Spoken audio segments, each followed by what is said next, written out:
வாழ்த்தி மகிழ்வோம். அகத்தவம் ஆண்டின் ஒவ்வொரு நாளும் ஏப்ரல் 8ஆம் தேதி பதிவினை காண உள்ளோம். ஒரு சொல்லில் கூற வேண்டும் என்றால் ஏப்ரல் 8ஆம் தேதி ஜேம்ஸ் அலன் பயிர்த்த அந்த பதிவினை அமைதியாக என கரந்துரை சொல்லில் கூறலாம். அன்பின் மைய திறனில் யாவற்றிலும் குணமடைவோம். அன்பின் மைய திறனில் யாவற்றிலும் குணம் அடைவோம். நெறிமுறை கருத்தை உணர்ந்து அறியப்படும் போது அமைதியான பார்வை தேவைப்படுகிறது. ஆழ்நிலை வாழ்க்கை ஆளப்படுகிறது உணர்வுகளால் அல்ல, ஆனால் கொள்கைகளால்.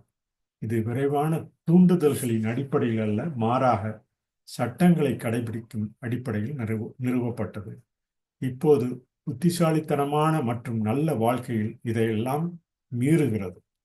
தனிப்பட்ட நலன்கள் உலகளாவிய நோக்கங்களால் மாற்றப்படுகின்றன. மேலும் ஆளுமையின் இன்பம் மற்றும் விதி தொடர்பான அனைத்து கவலைகள், தொல்லைகள் மற்றும் கவலைகள் ஓர் இரவின் காற்றில் கனவுகள் போல அகற்றப்படுகின்றன.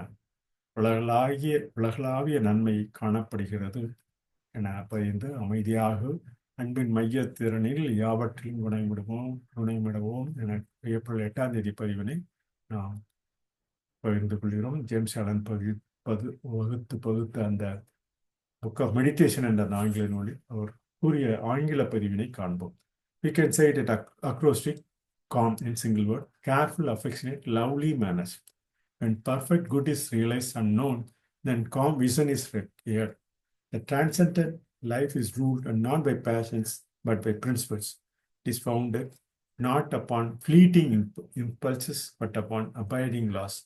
Now in the life that is wise and good, all disease is transcended, personal interests are replaced by universal purposes, all cares, troubles, and anxieties concerning the pleasure and the fate of the personality are dispelled like the feverish dreams of a night.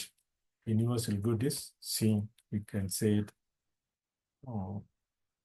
What he says on April 8th, we can say it calm in single word with acrostic, careful, affectionate, lovely manners. On April 8th, we can say.